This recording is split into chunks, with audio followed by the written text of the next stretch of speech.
来乡亲啊，继续来看这个马祖东记的大埔港，渔民的渔船啊着插头，讲这个插拉布真有可能是中国的渔民，因为伫咧船顶有找到一个简体字的赖达，啊，包括这个油箱、马底里甲莫达拢互因绑了了。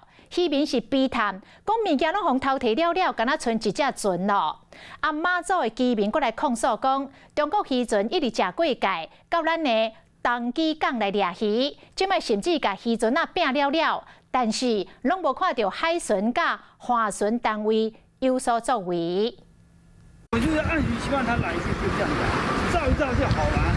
渔民是真生气，控诉渔船顶趁钱的工具，继续去互食过界的中国船只甲偷摕走。长期使用的那个油箱电瓶，然后船上的六道板子全部拿走。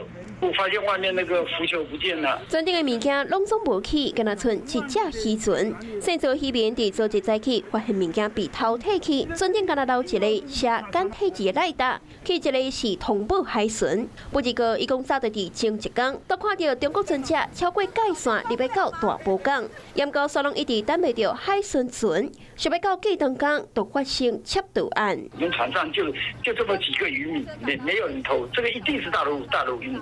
长期以来，这个小坏田已经好几年了。民众会惊，唔是无道理。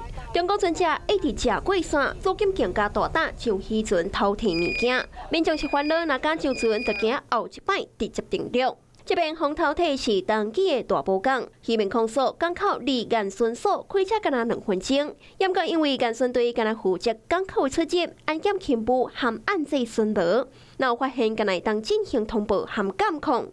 西基海巡技工分队则是负责船只检查勤务，若是有船只食过界，都爱等海巡到东基来管。因为维护马祖海域治安，本112年度迄今第11巡防区共计驱离陆船131艘，带岸留置实船36人，全力维护马祖海域治安。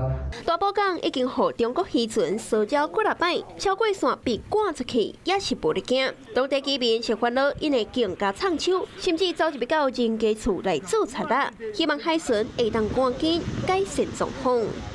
Hello， 我是林仙怡，想要抢先掌握最及时的新闻资讯吗？赶快订阅、按赞、开启小铃铛，锁定华视新闻 YouTube 频道。